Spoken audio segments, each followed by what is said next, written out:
पंजाब और हरियाणा के, तो धान के खेत में आने से पहले उनको वो पॉलिसी बदलनी पड़ी।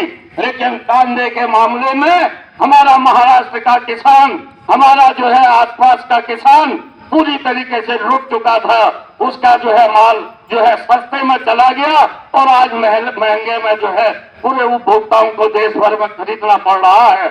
इसी तरीके से आप देखें सोयाबीन की फसल पर किसान लड़ता रह गया कि भाई हमको जो न्यूनतम समर्थन मूल्य आपने घोषित किया है इस पर हमारी सोयाबीन की फसल खरीदो, हमारे ज्वार बाजरा की फसल खरीदो।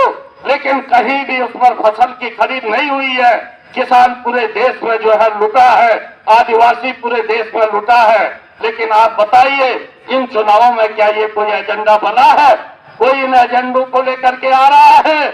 बच्चे हमारे बेरोजगार हैं, सरकारी नौकरियां खत्म हो रही हैं, प्रधानमंत्री कह रहे हैं तुम्हारी रोटी घुसपैठिए छीन लेंगे। अरे सारे सरकारी डिपार्टमेंट आप खाए जा रहे हो, सार्वजनिक संस्थानों को आप खाए जा रहे हो।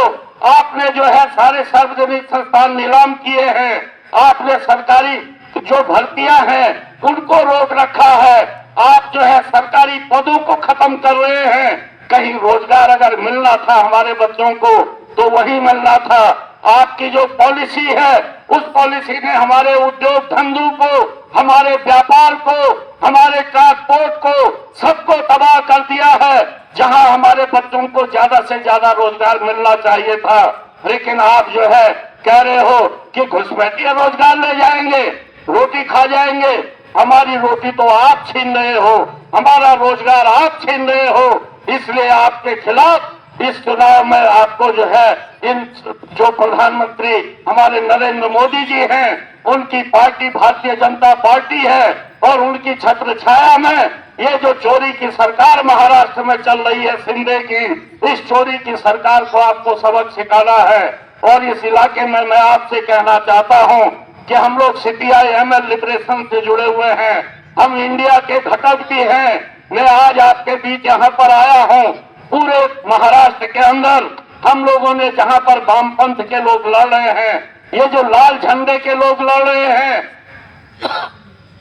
वहां में हम लोग लाल झंडे के लोगों को सदन में भेजने की अपील करने आए हैं।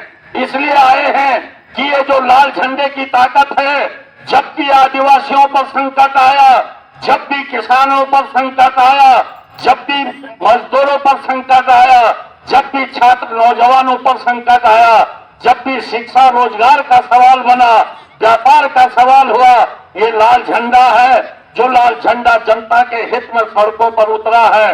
और आपने देखा है नासिक से मुंबई मार्ग, आपने देखा है नंदुरबार से मुंबई मार्ग, ये जो हजारों हजार लोग लाल झंडा लेकर के इस महाराष्ट्र की धरती पर उतरते हैं और सरकारों को चेताते हैं कि अगर आपने किसानों, मजदूरों, आदिवासियों, छात्र, नौजवानों, व्यापारियों के हितों के खिलाफ कोई भी काम किया तो सड़क पर ये जंग हम लड़ेंगे। इसलिए हम कहना चाहते हैं कि आज इस सरकार के साथ कोई लोहा लेने वाला है, इस सरकार के खिलाफ कोई सड़क से लेकर के सदन तक आवाज उठाने वाला है, तो ये लाल झंडे की ताकत है जो सड़क पर भी लड़ रही है, विधानसभा में भी लड़ रही है, संसद में भी लड़ रही है।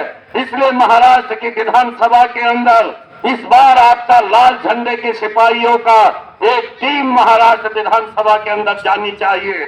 आज बिहार विधानसभा के अंदर जब आपके 16 विधायक हैं लाल झंडे के, आज वहां पर आप देखेंगे कि कोई भी दमनकारी ताकत वो किसानों, मजदूरों, शेतकारियों के ऊपर, आदिवासियों के ऊपर, दलितों के ऊपर कोई हमला नहीं कर पा रही है।